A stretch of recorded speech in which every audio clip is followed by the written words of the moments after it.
Welcome to SVG-TV News.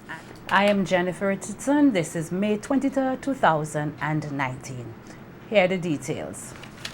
The issue of biodiversity and what's being done to protect the ecosystems here in SVG were discussed during a nature hike through the forested areas at Montreal yesterday.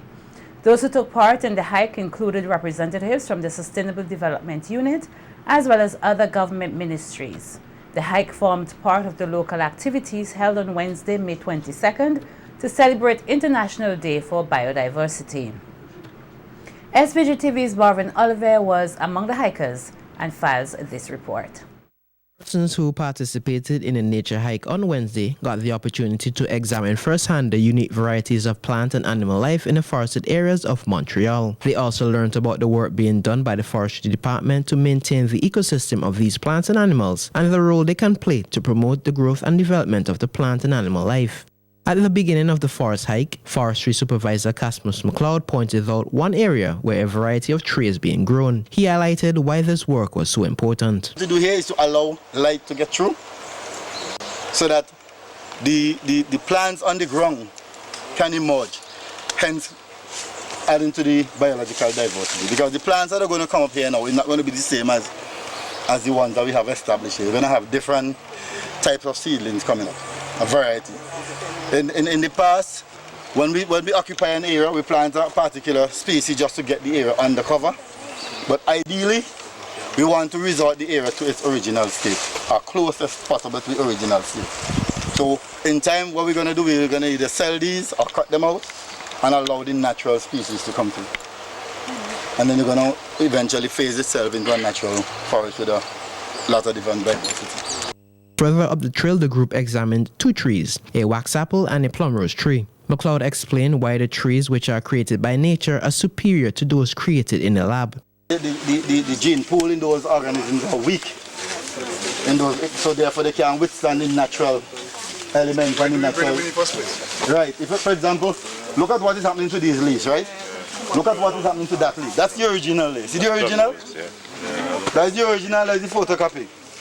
Right? And this is what I'm telling you about. Look at that. Now the pest find this is very palatable and easy to go through. You see? It's succulent, everything. They bore it through like nothing. And that's one thing happening over there. Right? The forestry supervisor said many of the plants and animals found in the forest are unique to SVG and explained the importance of protecting these unique species. And that's another reason why you don't want also to have persons entering the forest estate without the supervision of Forestry Department, because people can take your genetics and take them overseas. They take all your lilies, all kind of thing, and they take them overseas. And after a while you lose that naturalness of your island. You have to protect it. You have to guard what is in St. Vincent, what belongs to St. Vincent. As Vincentians, we have to be very astute and vigilant and guard what we have. Protect what we have. We want to be unique, because once you're unique, obviously you're going to attract visitors. For example, we're the only one with the national body in St. Vincent building, the most beautiful in the world.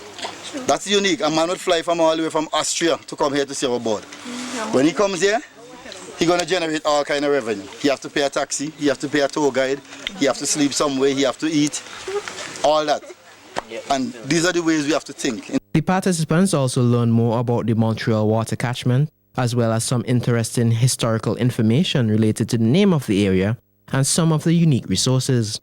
The organizers of Wednesday's forest hike hope that the activity will give participants a greater appreciation for the natural environment and assist with its protection. For SVG-TV Evening News, I am Marvin Oliver.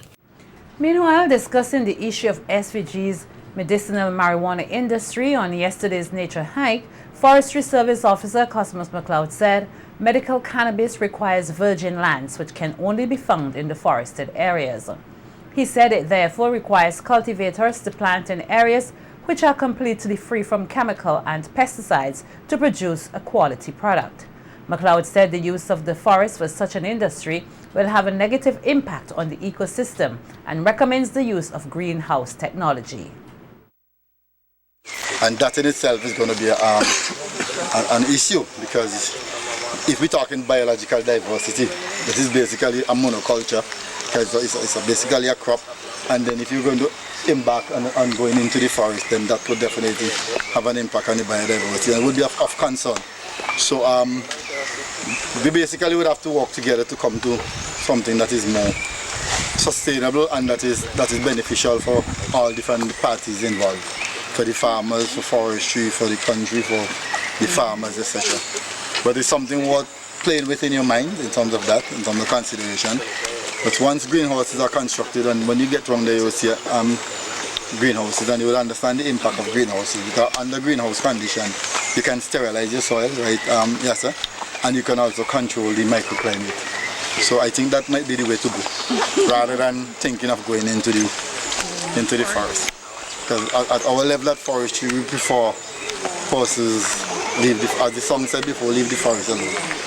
You know, and then we use it in a sustainable way. Issues relating to security, the cost of inaction, and the impacts of climate change were discussed here today during a panel discussion hosted by the Regional Security System, the RSS. The discussion, which was sponsored by the European Union 10th EDF project, was held at the Methodist Church Hall. The panelists, which include representatives from the Sustainable Development Unit, the Caribbean Community Climate Change Center, the National Emergency Management Organization, NEMO, and the Caribbean Regional Fisheries Mechanism, CRFM, shared with the audience ways in which climate change can impact RSS member states. Speaking in relation to disaster preparedness and water security, Director of NEMO, Michelle Forbes, said, while a lot of attention is being paid to heavy rainfall associated with climate change, more must be paid to the drought conditions which often affect the water supply. For the next few months is below average rainfall. And God forbid, we are in the dry period now, we have the water authority has to be rationing the water. God forbid, when our reservoirs are low, we are hit by a major storm. It means we will not have any reserve water for our people. I think we need to drive that home. And what struck me last year, we had some Cuban experts last year with us looking at early warning systems. And one of the young ladies kept saying to us and to the water authority, you need to focus more on drought. Start looking at your underground reservoirs. How many of us are really thinking about that at the planning level? Because we have water, surface water. We have a volcano also. If there's an eruption, our surface water will be contaminated. So we need to be looking beyond just the rainfall events, but also the lack of rainfall events, and because these are the ones that are going to, have seen it in the north of Cuba. It have been in drought for the last couple of years. We have seen it in Jamaica, we have seen it in Antigua. Even during the wet season, they are in drought. And as I said, the forecast for the rest of the year is below average rainfall for the next couple of months. So we need attention to the drought aspect. Speaking on the impact of climate change on the fisheries sector was Deputy Director of the CRFM, Dr. Susan Renton. She said the fisheries sector plays a crucial role in food security and providing a livelihood for the most vulnerable. Dr. Renton said, along with the impacts of climate change, the sector faces other challenges such as illegal and overfishing, which in time will make many species extinct. She said if the current trend continues, many persons may have to say goodbye to many species they are accustomed to consuming. We're going to have to say goodbye to some of our fish. There will be species extinctions, but we will also see some new species as a result of species invasions. So as the conditions change, it will become more suitable for some fish that we may not be used to eating. Okay? So the extinctions are in the top two panels, low, strong mitigation on the left, higher, business as usual on the right. And at the bottom, we are looking at the species gains. And you will see, of course, that the extinctions, the blues, are much higher than the red. So we're going to see more extinctions than gains, and the gains are only in a few places. Building resilience, and it's very important that if we have less fish, that there's no wastage. Whatever we get, we're going to have to make full use of it. Meanwhile, head of the Caribbean Community Climate Change Center, Keith Nichols, said the issue of climate change-induced migration is an issue all member states must consider, as some persons are forced to leave their communities before and after a disaster. He said while some countries have developed building codes to facilitate resilience, much of the poor are unable to meet the required standards. Of course, I'm speaking here of climate-induced migration, where you're forced to move either within the country. 2015, the village of Petit Savans in Dominica was destroyed because of a landslide. The survivors had to be relocated to another part of Dominica. There's a cost to government. Services, infrastructure, schooling, etc., as part of the process. So we see those, our building codes. I know that the Caribbean Regional Organization for Standards and Quality just passed or completed the revised building code by looking at renewable energy and energy efficiency in buildings. We need to go further. The question is, can we all afford to apply those building codes to our homes? The poor ones of us cannot afford to build according to the standards established by those codes. Again, so it means that the poor and the disenfranchised are the ones who will always keep suffering because they're unable to meet the cost of the renovations required or the retrofitting, whatever that is. So this is the beginning of the discussion on how we address those issues. Minister of Health Luke Brown, who earlier this week participated in the 72nd session of the World Health Assembly in Geneva, Switzerland, outlined at the forum what he termed as common sense reasons why Taiwan should be included in the assembly. Taiwan was barred from participating in the assembly by China, an action which Taipei deemed as an unjustified political move that could harm global health. During his presentation on a supplementary item at the opening session of the assembly on Monday, calling for Taiwan to be included in the assembly, Minister Brown presented a compelling argument as to why Taiwan should be logically and ethically included in the gathering. He told the gathering that Taiwan is a separate nation and its participation would not be inconsistent with the One China principle given its participation in the past and the needs of its 23 million people. Forward to the day when the objective being pursued is achieved, the just aspirations of the Taiwanese people realized, and purely health considerations take precedence at this supposedly World Health Assembly. There is simply no principled basis why Taiwan should not be here. The arguments in favor of allowing Taiwan to participate in this assembly as an observer are straightforward and clear-cut. We all know that the PRC government does not exercise authority and control over Taiwan and cannot be reasonably said to represent it here. Taiwan was never defined to be a part of the PRC, nor can it properly be considered so to be, since the two places have separate, autonomous, independent, and very different governments. Brown cited Taiwan's previous attendance of the WHA as proof that its participation is not illegal, as China had claimed. He later stated that the fact that Beijing had allowed Taiwan to participate in the past was an open acknowledgement by the PRC itself that it could not adequately represent Taiwan at the assembly. The only reason why it is not here now is because of the fact that the government in Beijing does not like the current administration in Taipei. Is this right? Should the legitimate health interests of the 23 million people in Taiwan be held ransom to the preferences of a government? Interestingly, the fact that Taiwan was previously allowed to be here as an observer is an open acknowledgement by the PRC itself that it could not adequately represent the interests of Taiwan at this forum.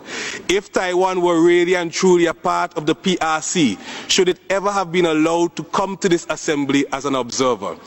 Can a part of my country, St. Vincent and the Grenadines, be invited to sit here as an observer? St. Vincent and the Grenadines is of the view that the proposed invitation of Taiwan to participate in the World Health Assembly, at least as an observer, is not even incompatible with the oft-cited One China principle. In response, Taiwan's President Tsai Ing-wen took Twitter to thank Brown for his staunch support of Taiwan. Minister Brown is expected to report to the Vincentian public on his trip to Switzerland for the World Health Assembly at a news conference tomorrow at the ministry's conference room from 10 a.m. Prime Minister Dr. Rav Gonsalves was asked yesterday at the Global Pathfinder Summit in Virginia, USA, about his plans for a successor.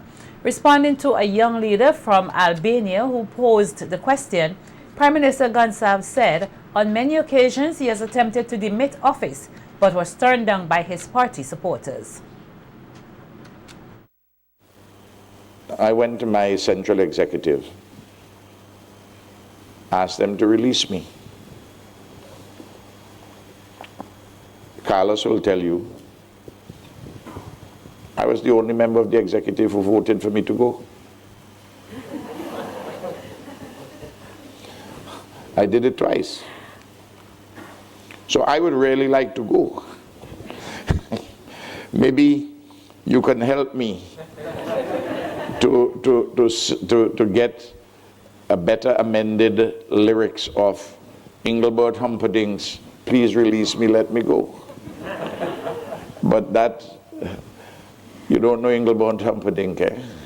The Prime Minister also told the more than 150 young leaders at the summit that he has already identified 2 young leaders who are being prepared for the prime ministerial post.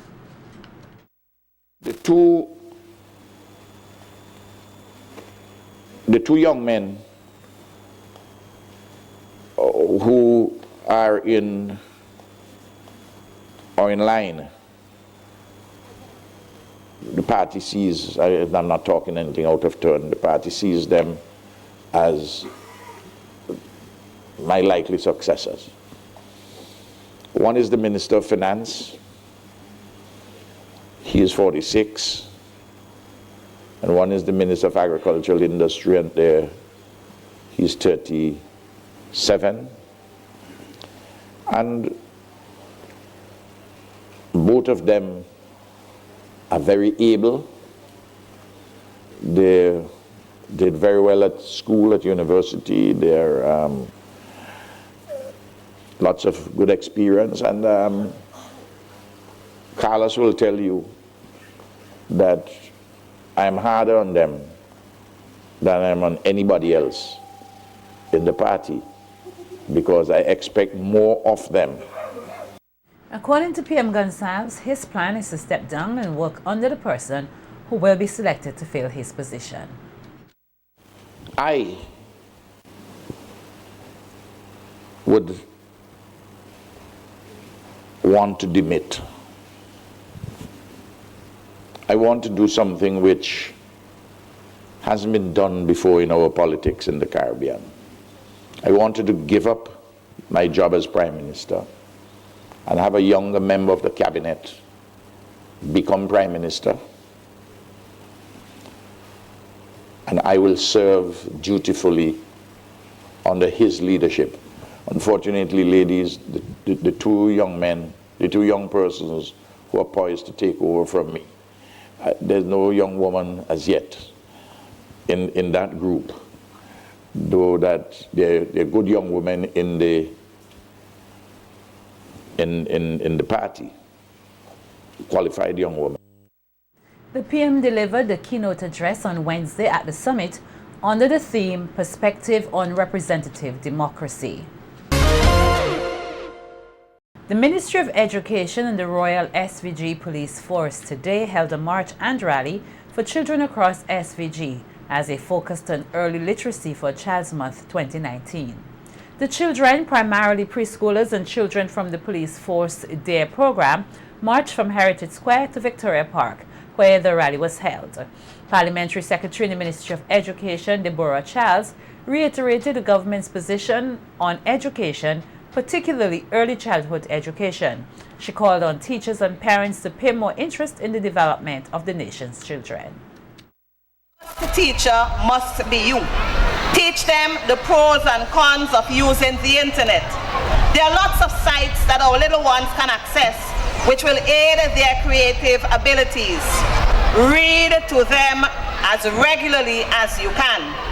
Parents, your child should have so much confidence in you that your words become their Bible. This can only happen, though, if you build early relationships with them. Parents, stop and think for a moment. What would you want to see when you look at these seeds in a few years? Very often, our children reflect us, and sometimes the mirror doesn't look so good.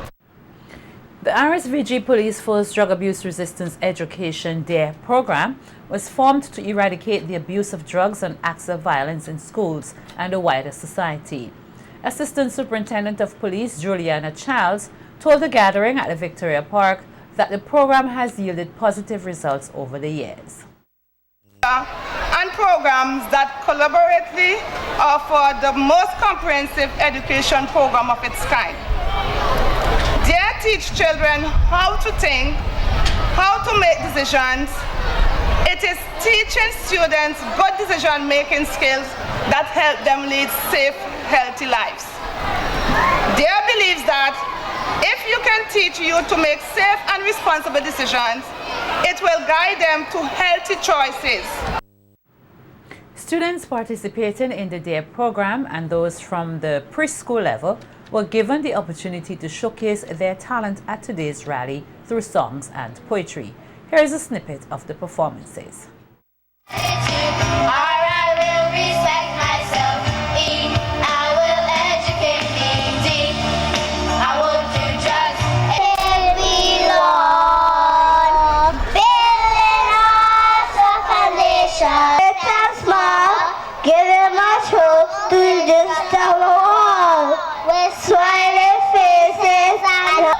Who gave you permission to share cake in my classroom? Give it. And it smells like wheat cake. All of you to the office, no. Excuse me, you calling my child a pest? You're just one like him. Thank you. Okay. That's how I grew up. Okay, I'll need you to escort the office, please. And if with a visionary leader who inspires we to bring out what's noble in we. Police have arrested and charged Claude Murray, a 44-year-old laborer of Peruvian Vale, with the offense of bigamy. According to investigations, Murray, who is illegally married in Jamaica, went through a form of marriage to a 54-year-old woman in St. Vincent and the Grenadines on December 30th, 2017. Murray is expected to appear before the Serious Offences Court to answer the charge. Meanwhile, the police are investigating a shooting incident which occurred at Glen about 10 p.m. on Tuesday. The police say Sean Durham, a 29-year-old of Glen, was shot multiple times about the body by unknown person or persons. Durham is currently a patient at the Milton Cato Memorial Hospital, nursing his wounds.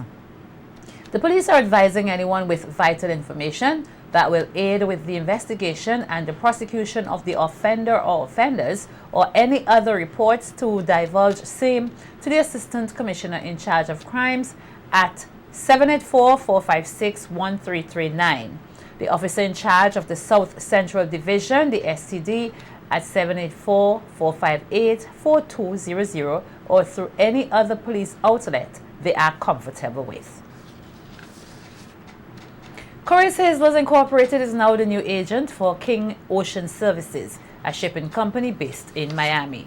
Speaking at a cocktail ceremony last evening, head of King Ocean Services for the Caribbean, Charles Gittens, said efficiency and timeliness is paramount moving forward with their new agent.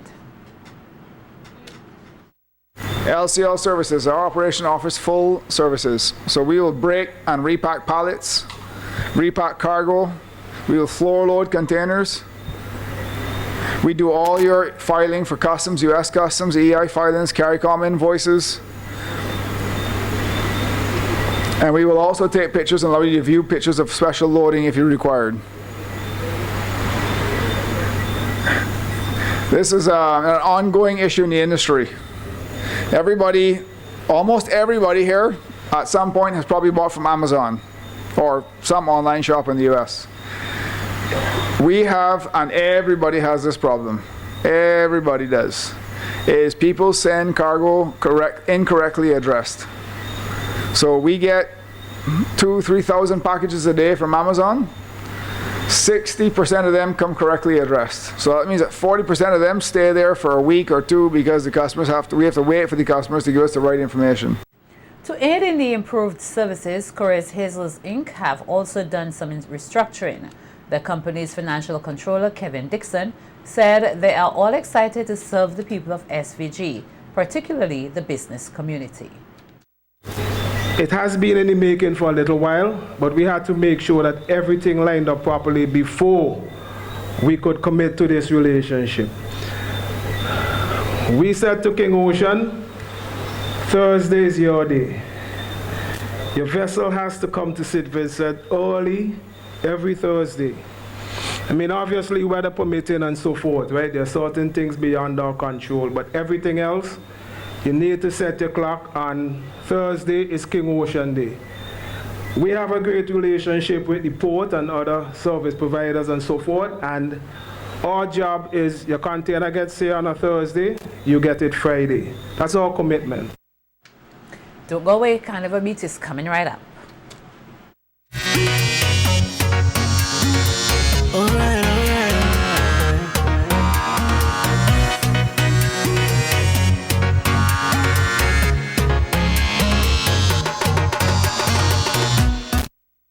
Welcome to Carnival Beat.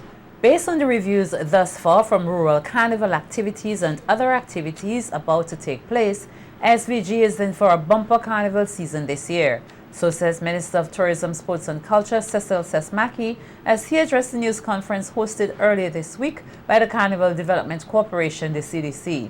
Minister Mackey urged Vincentians to rally around the CDC to promote Vinci Mass and build the product. The process of review is going to always be important. We have a CDC board that is in place, and we have stakeholders that are involved in Vinci Mass.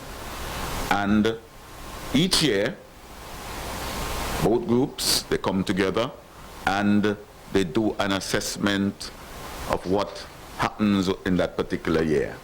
And I'm sure that the CDC, they already would have identified the time frame in which they want to do that process of review with the stakeholders and themselves.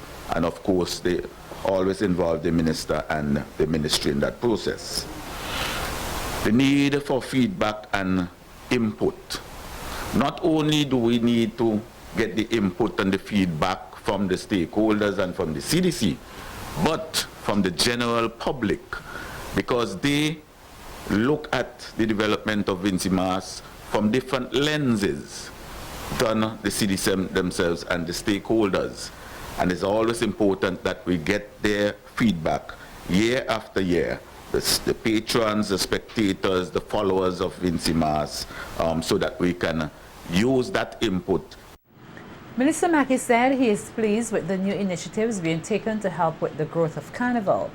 He said the CDC, however, needs to put in place measures to have products from Vinci Mass readily available to visitors to take back to their home country so they can share it with others, which will help in the promotion of the festival. He said that the Ministry of Tourism, Sports and Culture is in discussion to find out the impact that Vinci Mass and other festivals have on SVG's economy.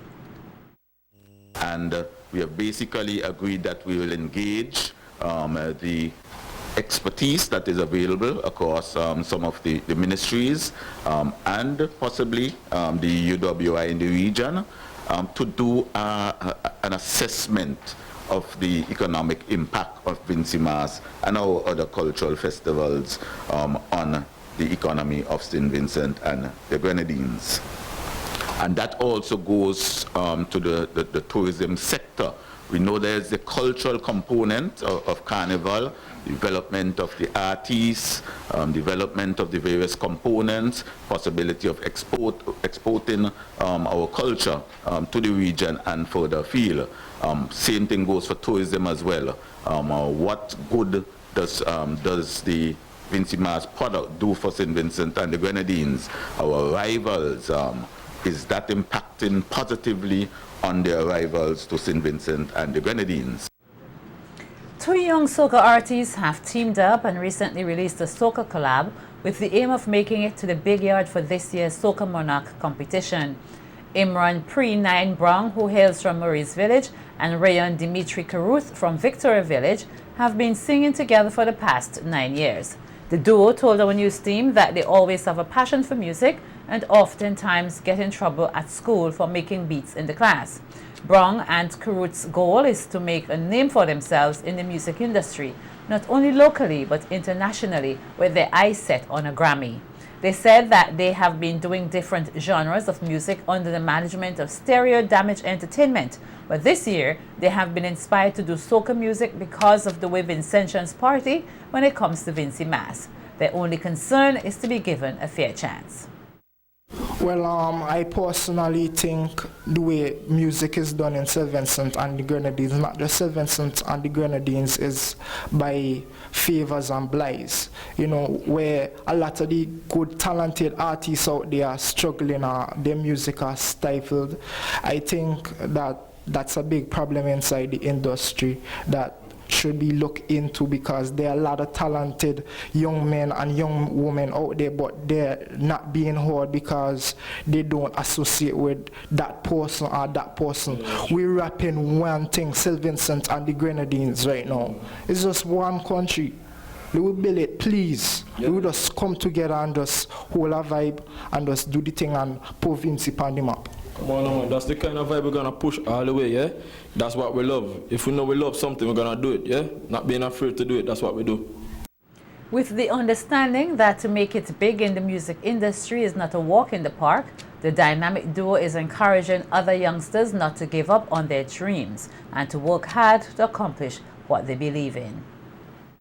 Well, my advice to people who are interested in music or whatever you might be interested in is, remember, you are whatever you think about, and thoughts are manifested, and you just need to believe in yourself and stay humble.